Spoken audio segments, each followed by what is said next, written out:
Well, thank you for coming again. And this is my third chance to get to share with you guys. There's going to be a little bit of review, and I'll explain why, and then get into some stuff that we didn't get to cover yet as well. Part of what I'm trying to do is deliver something that will benefit multiple groups. It's non-denominational. There's a lot of ground to cover in martial arts and a lot of ways to express your strength, your conditioning, and your flexibility. And I'm hoping that what I offer today will be something that you can add to the practice you currently have and not like replace it or railroad you into another direction. So what we're going to start first is called the recharge. It's a joint by joint checkup, and it's a way to access what I would call intuitive exercise to be able to kind of assess where you are right now and then make a better decision about what your needs are for what you want to be able to do. So if you are ready to join me, standing tall, and again, you can leave this part out. It's going to take us about 5 to 10 minutes, and then we'll start getting into more specific topics. But the first 5 to 10 minutes is the recharge. I'm going to stand tall in my superhero posture, or maybe that I'm about to salute the judges, right, to get ready to compete. So I'm tall in my posture. I'm going to contract my glutes and inner thighs so that my lower body is very, very stable. Imagine your feet like roots through the floor. Then I'm going to mobilize the neck first. I'm inhaling on the way up and exhaling on the way down. I'm trying to make the breath lengthen a little bit. I'm trying to breathe a little more exclusively through my nose. And that will pressurize the breath and give you a little more internal feedback about what's happening. You could certainly hold longer, and we will later some of these movements.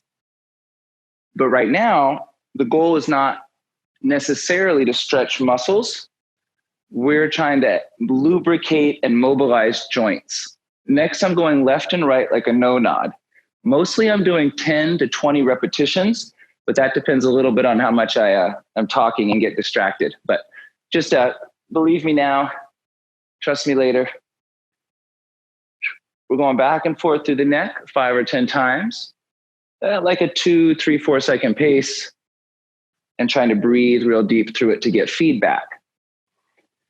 Next, I'm going into a figure 8 or a circular motion, which gets a little bit of the first 2 patterns combined to make a third.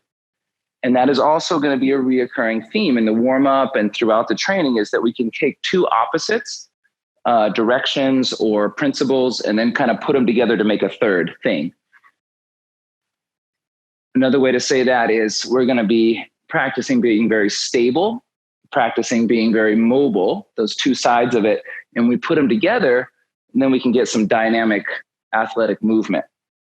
So the figure 8s can go in either direction. You could turn them on their side and make a little infinity loop, and then eventually bringing the head to what feels neutral.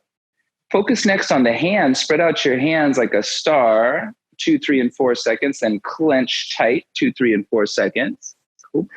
And once we do that 5 and 10 times, you'll have pushed a little fluid into your knuckles, and we're going to mobilize the wrists. Flex back your wrists for 2, 3, and 4 seconds. You can push the room apart and then curl your hands and go back the other way. Try to take your wrists to their comfortable maximum in those 2 directions. And a little bit like what we did for the neck, right? This is your yes nod. And then you can give it the no nod back and forth. And then the combination, which is to circle the hands like a fan. Spread out the fingertips and then clench. And we have a combination now, or a compounded movement, which is the knuckles and the wrists. As you create a little more demand for mobility in the knuckles and the wrists, you're going to start to feel maybe the forearms, the elbows. We're moving upstream and towards the center of the body.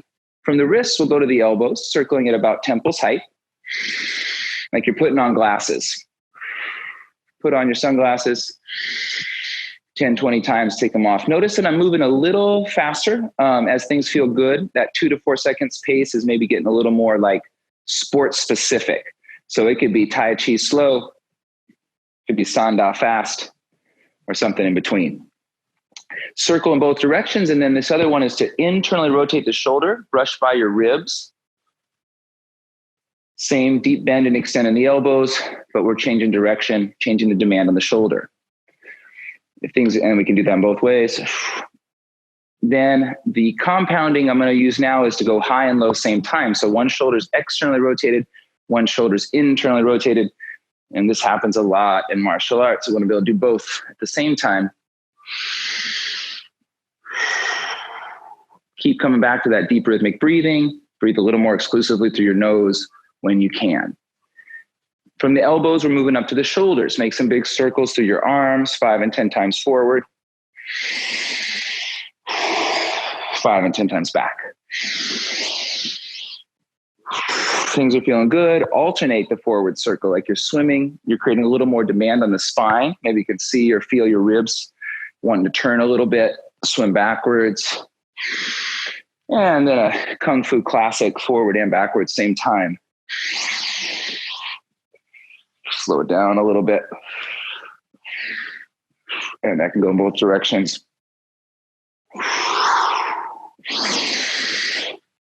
Moving from the shoulder girdle, we're getting into the T-spine, the mid-spine. I'm going to show you from the side view to try to extend or puff up through the chest and collapse. When I'm not moving a lot is my neck. That would be easy to kind of cheat the movement or give a false sense of mobility. I'm going to move through the mid-back, and then you might feel your shoulder blades, your scapula, retract and protract apart, back and forth a few times. I'm getting my arms more involved. The movement's becoming a little more global. You might classify that as like natural, right? So in the beginning, now laterally flexing the ribs side to side, I'm isolated or local in my movement. And then I'm going to open up and make it a little more global. Use the limbs, use the neck, use your whole spine a little more. That's totally okay. Isolate and then also integrate the movements. Okay, side to side. And then a twist. And again, I'm going to make my twist kind of isolated by narrowing my stance and clapping my hands across the shoulder, keeping the head still and the pelvis still. And then my twisting is a little more through the mid-back, through the mid-spine. 5 or so times, I'm going to open it up, my stance, my arms, and slowly making it a more global, full-bodied movement. I'm going to throw the arms around. But I'm still focused on twisting the ribs. With the recharge, if you had like a notebook out, if you're making some notes mentally or on paper, make note of the restrictions.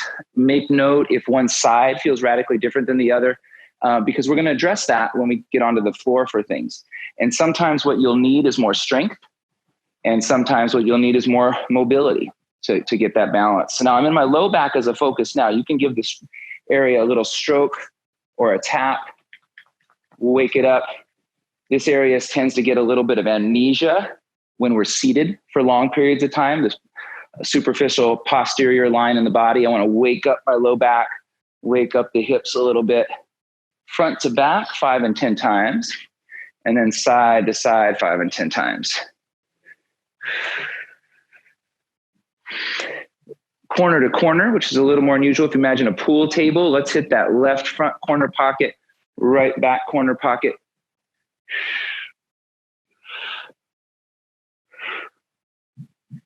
And every which corner that I can hit, maybe hanging out a little longer where there's need, or moving through it faster when things are feeling good. Circling at the hip, lumbar, pelvis, and hip circling together, not moving a lot through the head. And then try to isolate just the hip for a moment. I'm going to brace the body, like a belly laugh, like a sneeze, like clearing your throat. You connect the ribs to the pelvis, and then we'll twist in and we'll twist out. I just lost my lights there for a second. Moderator, is this still good lighting? You're looking good to me, Peter. Yeah, it just got a little bit dark for a moment, but the camera readjusted. Cool. Then I think this is good. Then I'll leave that off for you guys. Inside and outside, 5 and 10 times and through both directions.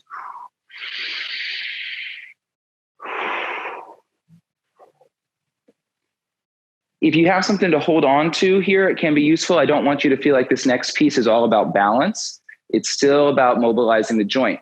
Your hips and your shoulders are where you've got the most synovial fluid, the WD-40 that we want to move around in the joints. And so that's where we're going to get the biggest payoff is in trying to mobilize the hips and the shoulders quite a lot. So I'm even going to combine this now. I'm going to circle my arm as I circle my leg, compound the movement or make it more global. We can get as complicated as you are comfortable for today and add things, make it playful. Something else I want to address is that idea of making it intuitive, making it playful, that it can't all be just 3 sets of 10 and do everything exactly the same amount all the time. I don't think that's useful. The nervous system is wavy, and your exercise should have a little bit of wave to it as well.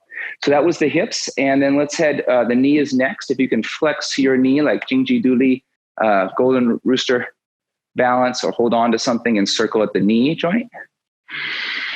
5 and 10 times and in both directions.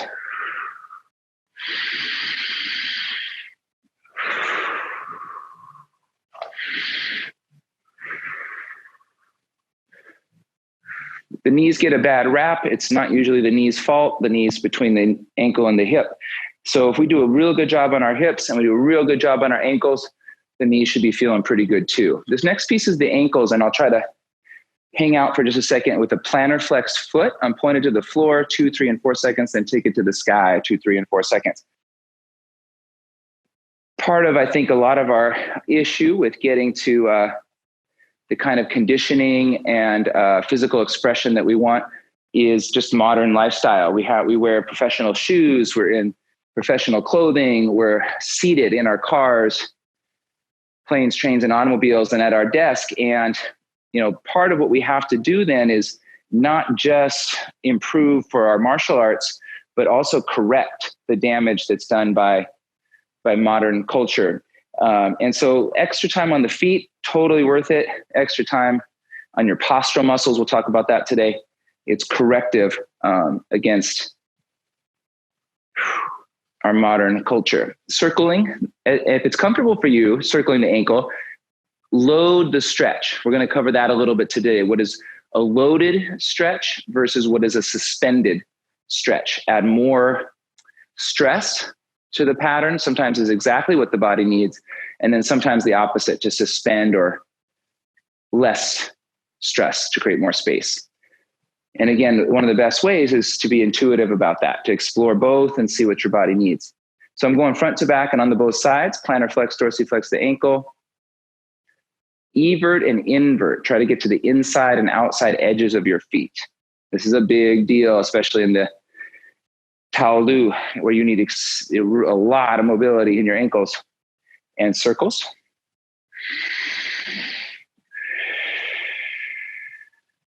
Or maybe loaded, maybe actually rolling over the joints that are your toe, your knuckles, so the feet. Give them a little pressure.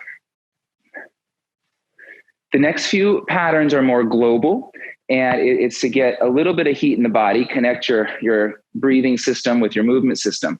So this is a hinge. I'm going to hinge back from the hip like a bow. The knees can be a little softly bent. I'm trying to load tension in the backside of the body as it lengthens to my comfortable maximum and then to extend. Inhale the flexion, 2, 3, and 4 seconds. Exhale, extend. Try to spread the weight out evenly through your foot so you're not stuck on your toes. The toes should not be gripping tight here. It's a bit like a broad jump. Relax and fire. Inhale and exhale. And then we're going to differentiate the need then for the hinging from a squat. For the squat, I'm going to try to go a little slower still. Might send my arms forward as a counterbalance. The analogy I like in Taolu in sport, the hinging is kind of the takeoff, the jump. And a lot of times the squat is what is the landing. Or in Olympic lifting, like the Olympic snatch and clean and jerk, very similar. The initiation of the movement, picking up the barbell, is a hinge pattern, and then the catch is a squat. So we want both, and we want to be able to really kind of differentiate that for the hips, what that is. So here's the squat again from a side view. Inhale down, 2, 3, and 4 seconds, bracing up. This is another time when you could be loading this stretch. You could have weight on your squat, and not for strength, but actually for mobility, to have a load on this for mobility, or alternatively to suspend it, to hold on to a chair, hold on to a partner when you're doing the squat. Peter, quick time check. We are 15 minutes in. Okay, perfect. So I want to do just 2 more moves from the top, and then we're headed to the floor.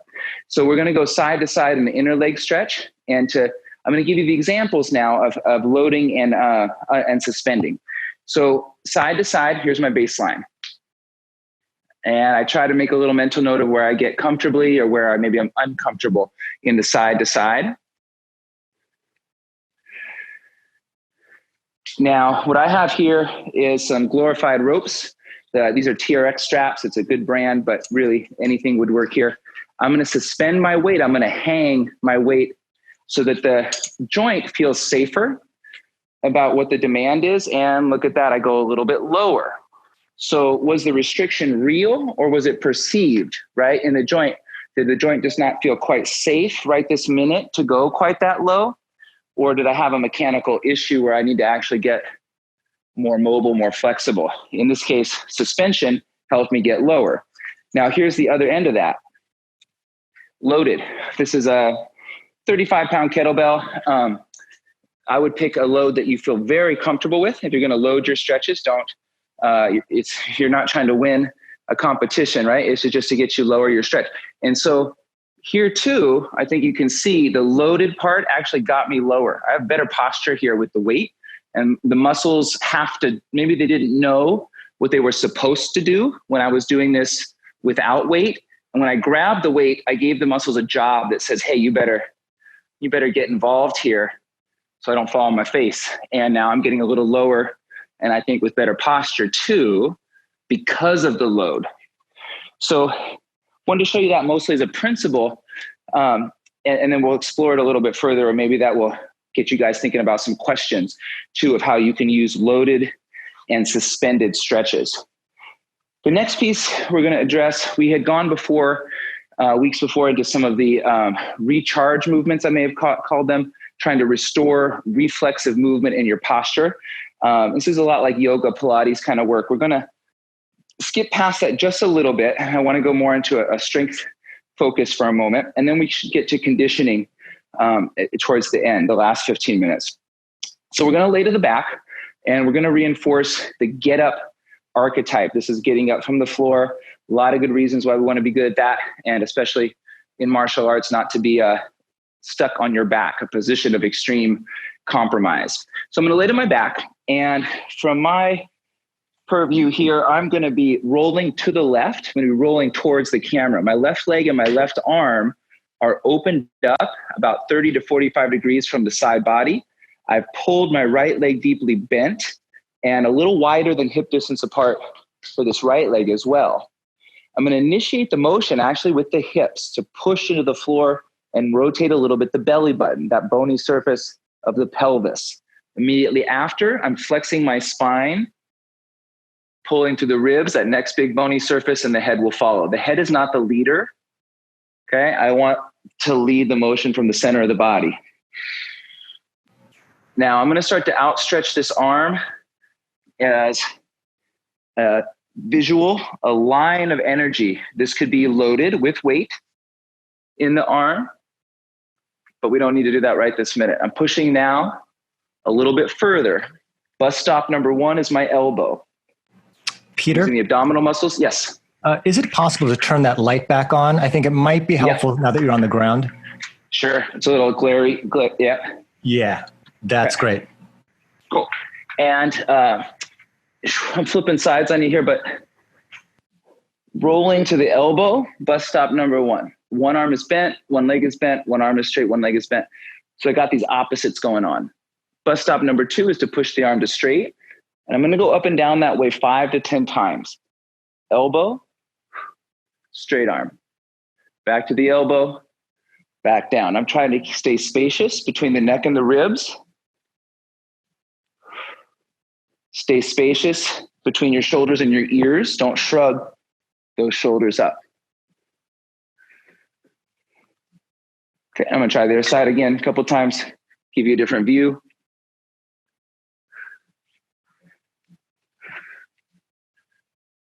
Once you've done this 5 and 10 times per side, then let's meet in a tall seated shape. And we're going to start to work a little bit what is the shin box series. And we've done this once before. Reviewing it again, it plays nice with what we just did from the get up. And it will lead us kind of full circle back to a full get up all the way to standing. I am packing my shoulders down away from the ears, rotating my hips back and forth 5 and 10 times per side, like we've done a lot of our movements. I've got flexed ankles and flexed knees. So those joints are basically stuck in place, that the hip joint can be the major joint to move because I fixed the position of my knees and my ankles. If I rotate a little further through the spine, I've got some twisting going on. I unplug one arm, free the ribs, shoulders and head to twist through this pattern.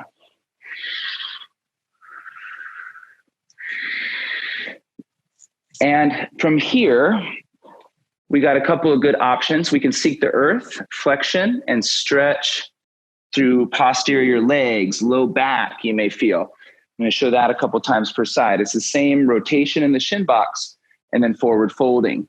Now, here's another example of loaded versus unloaded. If I suspend my weight by putting my hands into the floor, I can articulate a lot of control. I don't get into trouble, not chasing pain.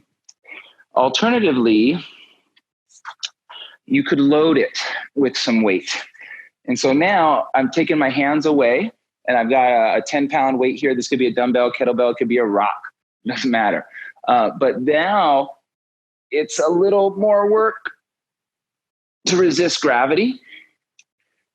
And this would start to get a little specific, a little beyond general population stuff, but where the load goes also matters. Right now I'm keeping the load very close to my body, and that's what you saw when I was standing as well. I kept the load close to center, which makes it pretty safe. You could take the load elsewhere. We'll do an example of that near the end of class, like taking it to the back of the body. You hear me using some compressive breath because it's getting to be a little more work when I take the load away from the deep center of the body. Now, extending the same movement. First, we were seeking the earth, flexion. And for most bodies, extension is a little bit more what we want athletically, but both. So that was flexion. This is extension. I'm going to use my arms to suspend weight and extend my hips. Give you a front view here. I've lifted the pelvis from the floor. I'm in sort of a kneeling stance now. And you can drop and lift out of that a few times to explore opening the hip. So here's a little bit hands-free. Switch the hips, extend the hips. Switch the hips and extend the hips. And that could be done with a load. Here's the weight. Close to the center of the body. Switch the hips. Extend. Or suspended. Suspended could be with a partner, chair, yoga blocks to push into the floor. Lots of good ways to make you lighter in this pattern. What we're about to get into is a new shape. It's part of the get up. I'm going to show you how to get there from your back. And then we're going to spend a little time in half kneeling. It's an archetype that I think is just vital to martial arts. And it'll allow us to address the hip and also the ankle in that relationship. So I'm going to go to my back again, the original get up, the position of extreme compromise, flat on your back. Then I'm going to use my hips and my abdominals to roll up to the elbow. Bus stop number 1. Pushing the arm to straight, that's bus stop number 2 that we saw. The next is a little more work, and we're going to make sure that it's safe for your shoulder, for your body. My shoulder's packed away from my ear. I'm going to extend the hips. We just did it in the shin box. I'm going to extend my hips and do a slow sweep of the leg. Now my hips are open. My shoulder's right on top of my wrist. It's rooted, my right foot. Tall seated to half kneeling with a low sweep. What I've done is I've pushed my hips into the air, extending them, and I'm putting my knee, my left knee is going just exactly where my left buttocks is. It's going to replace the pelvis. And I'm going to try that again a couple of times further. Okay, now from the half kneeling, I still have a problem. I need to get upright to get into a more athletic position. So I'm going to flex at the hips and hinge them back a little and come up. Here it is again. I'm going to slap my own thigh here. Hinge rotate the ribs a little bit and find the floor. What you do not want to do is push yourself up with your arm or land on your arm on the way down. I'm going to use my hips to control the drop. I'm going to use my hips to control the extension as well, the rising, sinking, rising. I'm going to show you through the other side. I'm going to walk myself down through the get up and get up on the opposite side body. Low sweep or a high sweep, right? If you got that mobility, you can do a high sweep as well. For some, that will feel better, depending on your mobility. Now, this time I'm rolling to the right elbow. Bus stop number 1. Bus stop number 2, I'm pushing the arm to straight. Give you a little side view, shoulder, trying to stack over the wrist. There's my bridge and my sweep. And I'm back into that half kneeling pose to get extended. And this is where we're going to work now for a little bit. We're going to work from half kneeling. I'm grabbing a light bell. Again, a dumbbell would work fine. A rock would work fine. Does not need to be a specific implement. If what we've done before, we played with half kneeling before and we were more neutral in the pelvis. You're both crests of your iliac point the same way. You're on railroad tracks.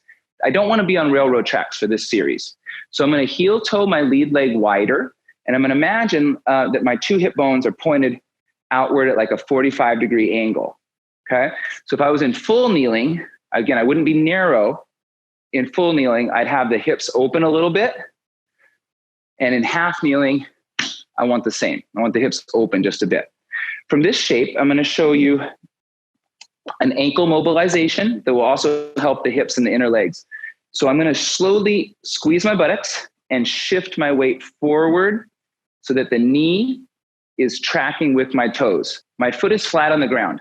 If your heel comes up right away, then you've got some restrictions there, and you might want to just kind of inch your foot out a little bit and go slow.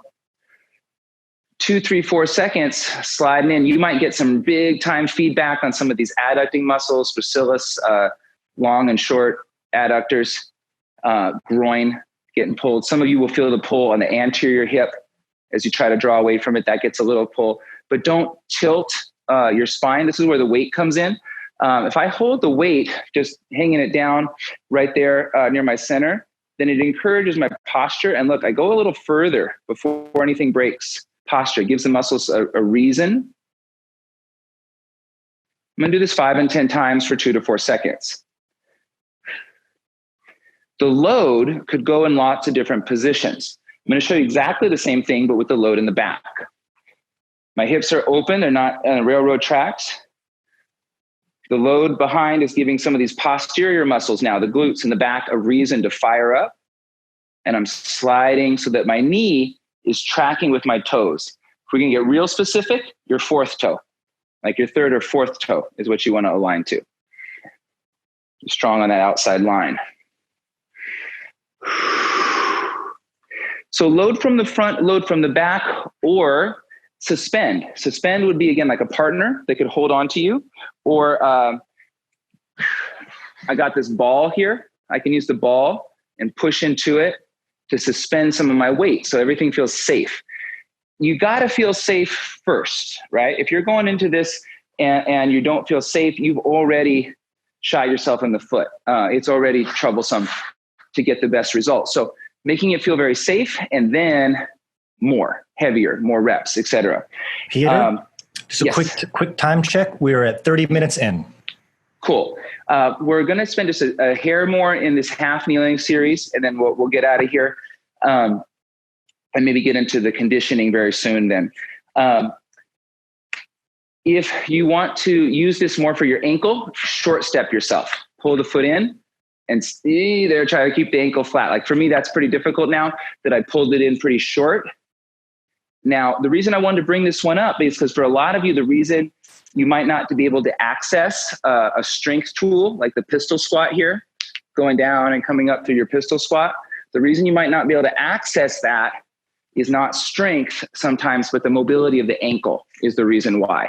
The mobility of the ankle or the hip is the reason that we can't get into that shape. So this is a good way to strengthen that relationship there, mobilize your ankle, get a little stronger in that position, and maybe use some load here first, where it's very safe and you're very stable, before you bring load into something like the the pistol squat, where there's going to be a little more demand. So this will play nice with our strength. It could be done on the same day as your strength focus or on a different day. We talked about our two big strength moves, push-ups and squats, and that the last best iteration of that is a single arm, single leg push-up, and then the single leg squat, which is the pistol or variations of. And I'm happy to talk more about that, one-on-one or another time. Revisit the first session, our second one, I think we went into that. So next up from the half kneeling series, you can go to standing. This last piece, I'm going to square the hips up again. When open hips are squaring, either I square by rotating inward the rear leg or outward the lead leg, and then up. I'll get our lights back. I would like you to think about using the get up as a conditioning tool. As a strength and conditioning tool, you can quote me 3 get-ups a day. Will keep the doctor away. The get-up it will help you in a restorative, corrective way. It can also make you really injury-proof. You'll learn a lot of body awareness. The energy of the get-up, I'm about to do the full get-up. In fact, I'll do a get down first to make it easier to see. But the get-up is a lot like swinging, throwing a punch, or the way we might throw our body into a jump and twist. It doesn't look like those things when I'm going slowly against the floor. But believe me now, trust me later. Trust me now, believe me later.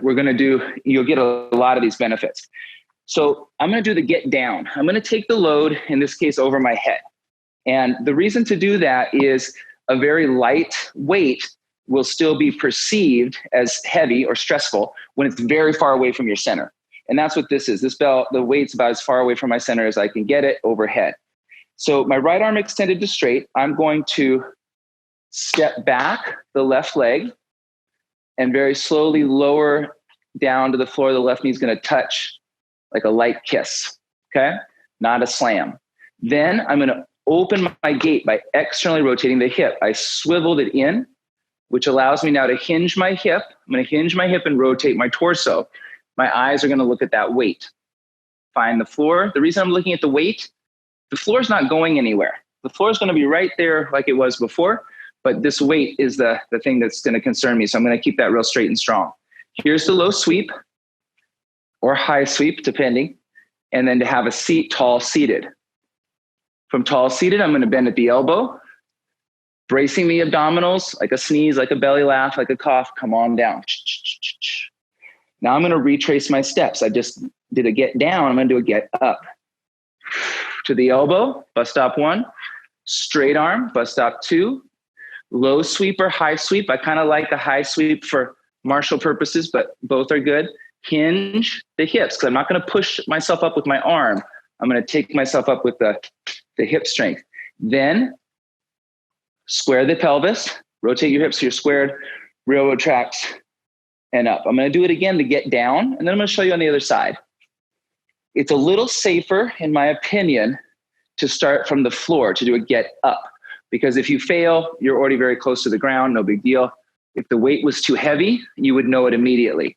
Doing the get down is a great way to learn, but not perhaps as safe when we're working at very heavy loads. So imagine now my light bell is a very, very heavy bell. And I'm going to take it from the floor this next round. I'm going to use 2 hands. And again, this could be, if you can stabilize the load, it wouldn't matter. Dumbbell, barbell. I'll demonstrate later with a sandbag. You could fill a bag with sand or rocks, and you'd have a good tool for this. But you need to be able to stabilize the load, not over your face, but over your ribs, a little more over your center. I'm going to roll to the elbow using my hips and abdominal muscles. I'm going to push to a strong, tall seated position, bridge and sweep the leg. I'm going to put my right knee, right where my buttocks is currently. Hinge and extend, square and stand. Here's the way down. This movement is best done very slowly, that one repetition could take over a minute. That would be fine. One of my mentors, Dr. Mark Chang, he suggests doing these super slowly. and that you will probably sweat and shake and find a lot of your own body's weak points just by going very, very slowly in this movement. It's not a movement to do as fast as possible, but you can still get conditioning with it. I mentioned 3 a day keeps the doctor away, and I believe this is a movement you could do daily, but maybe not the same way every single day. So what I'd like to show you next is a variation of the get up, and I'm going to do that with a sandbag. So this is like a 20-pound bag of sand, and it's over my shoulder. It's over my shoulder now because I want to show you a variation, but it has some handles. You could hold it overhead like a suitcase. You don't need to have that perfectly outstretched arm to make this a useful drill. I'm going to come to the elbow, push my arm to straight, tall seated, bridge at the hips and sweep the leg, hinge and extend. Now I'm back to half kneeling, square the hips up and stand. I'm going to switch the load to the other side and come down. My favorite way to use this as a conditioning tool is to set a timer for 10 minutes. I don't count repetitions. I just keep doing get-ups, 1 right, 1 left, 1 right, 1 left for the entire 10 minutes. And go slow enough that you're never in a bad position. Don't completely stop moving would be the idea, to use this as a conditioning tool. I want to switch over and focus a little bit on conditioning, and then come back around, if we can, the last few minutes to some loaded stretching and suspended stretching. The next thing I'm going to show you is a series of 3 movements, and you could pick different movements for sure. You could pick movements that are more specific to your expression of martial arts. This patterning comes really from Kushti wrestlers, North Indian wrestlers, and a program that a friend of mine created, Pavel Mavic. He calls it the Great Gama program. If you're familiar with the kind of the legend and history of Gama, the world's greatest wrestler. 3 movements we're going to do, and I think you don't need to do them perfectly for conditioning. When you're doing corrective exercise, you're trying a little more to get it just right. Conditioning, it just needs to be safe, because when you're pushing the endurance button, form will fall apart. That's almost universally true. The more you ask for endurance, the less we're going to get perfect form. Okay. So the first thing I'm going to do is a sweeping squat. And this can just be a light squat of any style. This could be instead frog jumps, for a Taolu athlete. This could be instead deadlifts or kettlebell swings for a strength athlete, like a Sanda athlete needs some size. So lots of ways to express this, but I'm going to do a light squat, and I'm going to do 20. Sweeping squat. So I'm trying to do 1 breath, 1 rep. I'm never going to get myself into a kind of fatigue where I have to make this big decision about sacrificing form. I can work hard, but not so hard that I'm falling apart. Hips back in this version, and up and away into the squat.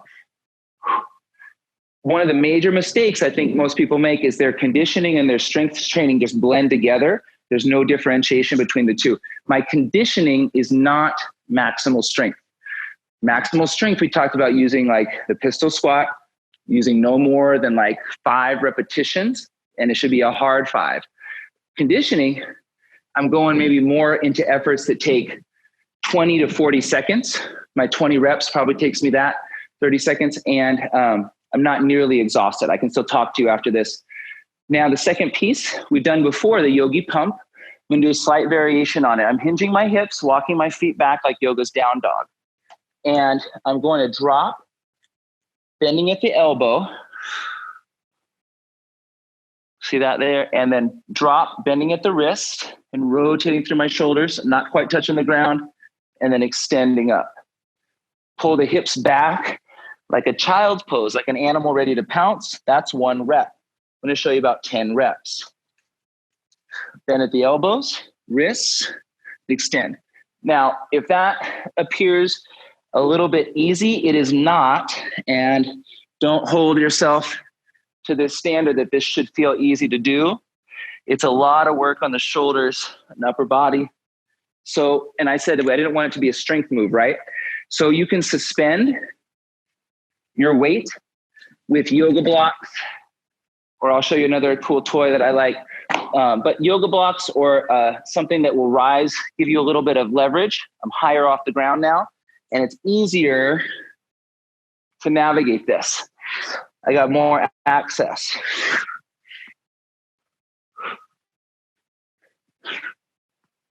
Okay, my favorite tool for this is this board here. This is kind of a tradition, like a Persian tool. It's nicer on the wrists. I get a little bit of height off the ground again.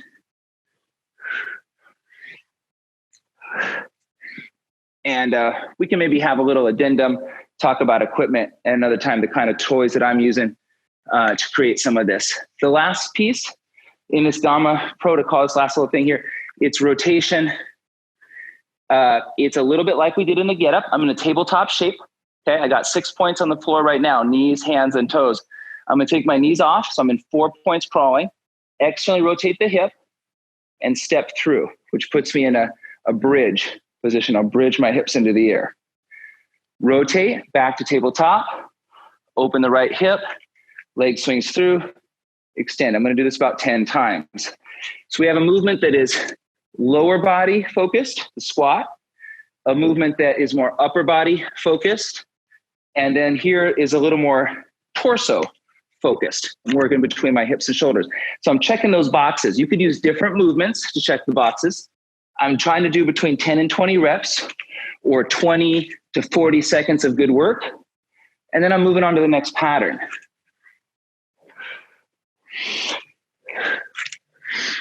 I'm going to do just one more per side here and then show you the whole series again. I would perform as little as 3 sets of a conditioning series to get your baseline with rest in between. Here's my rest right now as I talk to you. And then work up maybe to as many as 10 to 20 sets. That's quite a lot, but as you get closer to competition or peaking for conditioning, doing 10 to 20 rounds is not unreasonable. You just have to rest and be kind of fresh when you do it. And again, there's lots of different ways to do this. We can simplify it even more. This is conditioning and not strength. So the volume is much higher than it would be for strength. Strength, we talked about 3 to 5 reps, 3 to 5 sets. Easy numbers, right? If you just want to make it super simple, 5 sets, 5 reps. 2 movements, push up and squat, or single arm push up and single leg squat. Conditioning, let's pick no more than 3 to 5 movements in total, but you're going to do these sequentially and create kind of an interval flow. Here again, I'm going to cut my reps a little bit short, but same idea, about 10 to 20. Leg dominant movement, doesn't exhaust me. I know I can rest and repeat it.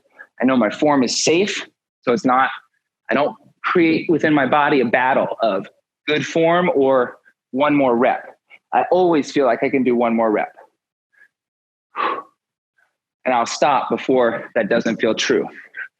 So you saw with the Sheena board, I'm going to use the Sheena board again for this because I like that version the best, but you don't need anything special to do this. If you don't have access mobility wise or strength, then you could just be going back and forth. Still super useful. There is a lot of variations here, but I like best bend at the elbow, bend at the wrists, pull yourself through, pull back into the crouch, hips high at a hinge.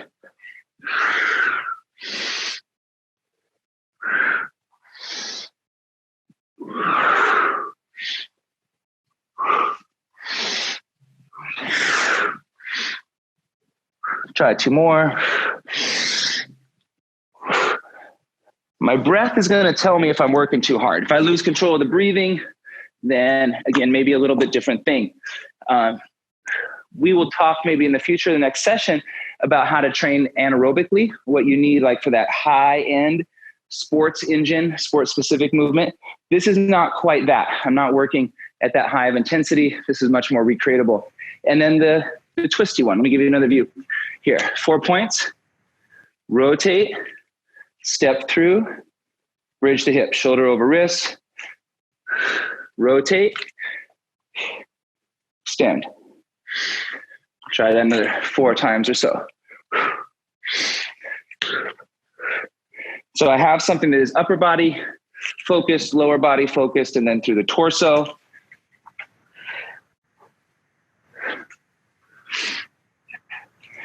Well, My Peter, favorite, yes. quick time check. We are just under 15 minutes left.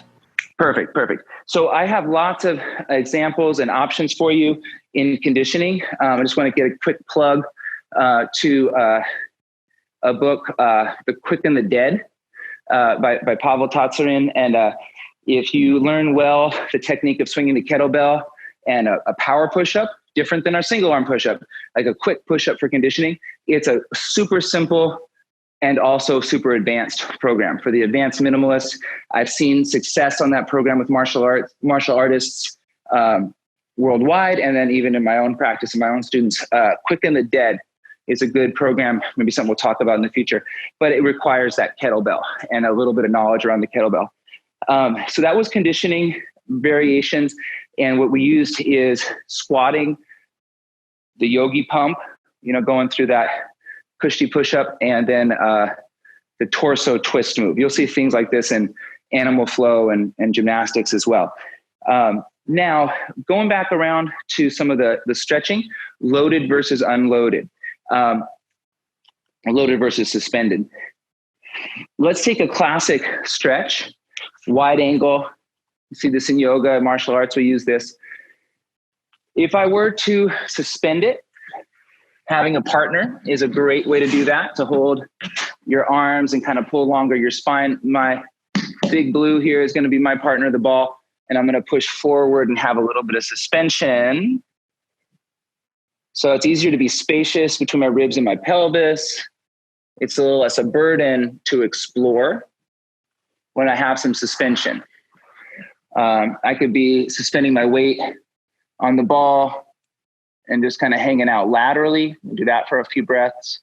Suspension will allow you to sustain more time under tension. If you are really working on your ligamentous tissue, your tendons, your joints, you need to hold much longer. And we talked about that in some of the earlier sessions on mobility.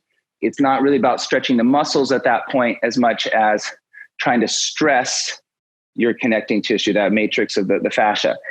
So holding for a long time becomes essential. Well, how do you do that if it's torture? You won't. So you need to make it comfortable, and suspending the weight can do that using bolsters and partners and pillows. What is not as sustainable is the loaded stretching. That needs to be done, in my opinion, as a strength practice. My loaded stretches I kind of treat as a strength practice. I would do it on the same day as I was going to do strength. So here's a loaded stretch. I'm going to take the weight behind the back and elbows to eyebrows. I got about 20-pound weight here, and it's going to force the issue a little bit.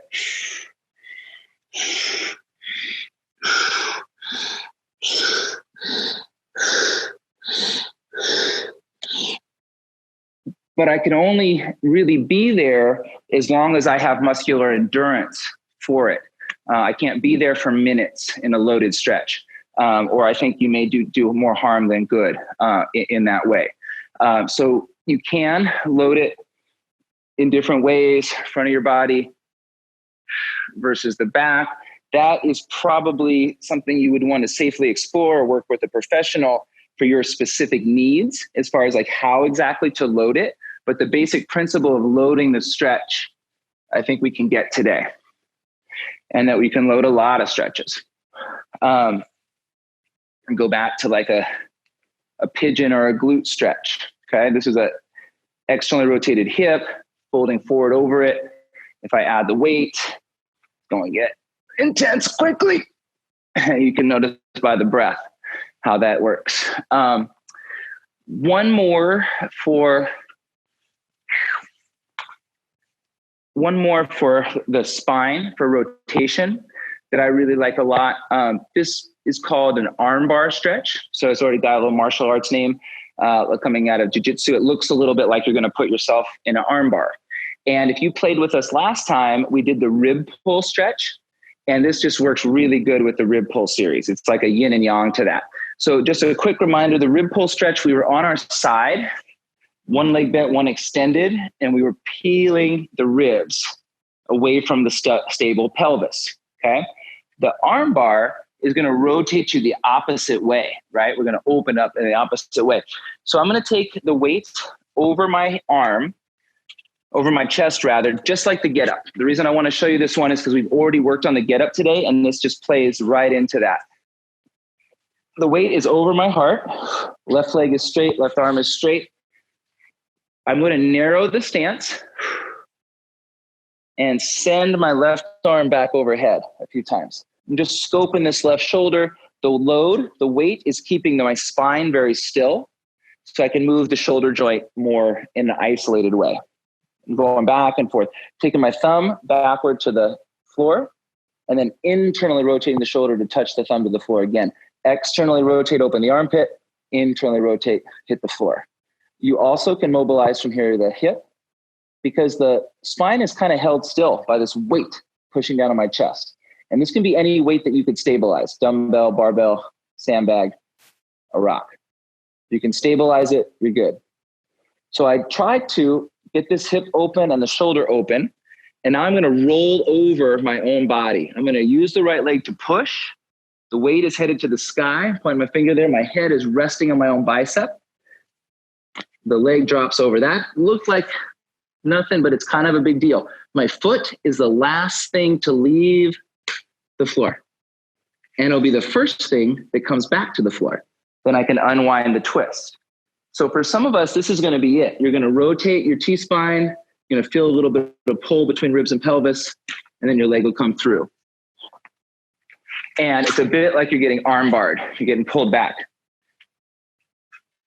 It can go much further. In the beginning, if you did a door jam stretch, so like I have my hand into a wall or a door and I'm pulling away from it, similar, right? It's very similar. But in my opinion, this is a much more global, full-bodied movement. You can get more out of it. So let me show you again. And from the other side, to start, I take the weight over my heart like I'm going to do a Turkish get-up. The Turkish get-up is nice and wide. Roll to the elbow, push to straight. Now this stretch is not so wide. Hip distance legs, shoulder distance arms. Mobilize the shoulder back and forth. Thumb to the floor in the front, thumb to the floor in the back. Internal and external rotation. You're untying the knot of your shoulder from the rest of the body. Untie the hip.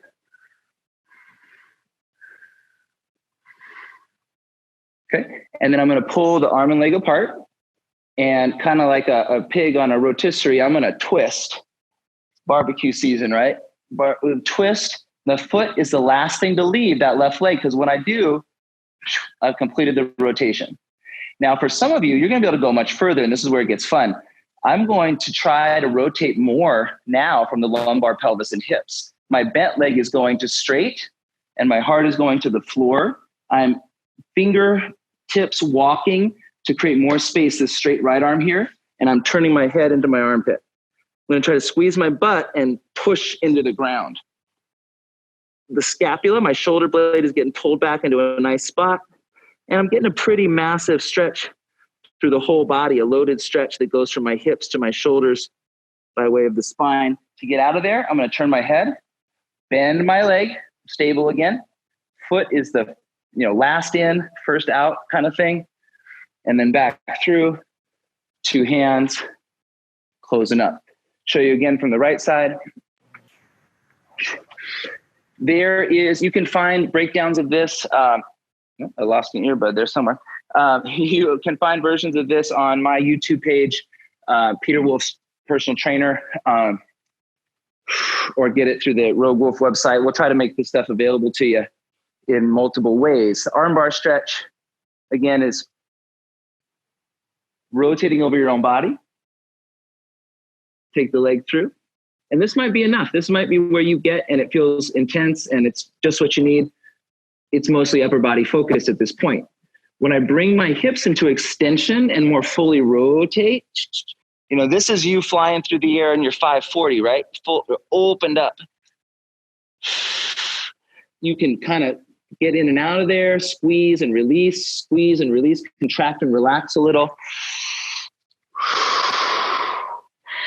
Make sure you can breathe. And then we're getting out of there with a loaded stretch. So I showed you some loaded and suspended stretches, like from some classical shapes, like just doing wide angle. You could do it with the splits. Let me show you. Peter, just as a time check, we've just got a couple minutes left. We should start wrapping up pretty soon. Cool. Yeah, if you guys had some questions, if there's something that came up already in the chat that I didn't see, I'd be happy to talk about that now. I'll just kind of wrap through another variation here on the splits. Suspending the weight. I got my hands pressing in there and I can suspend my weight a little bit, make it easier to hold the position and switch. Or load the stretch. I think I can load the stretch. So here I am at like a comfortable maximum for the split. I have my weight. When I push the weight up, my hips go down.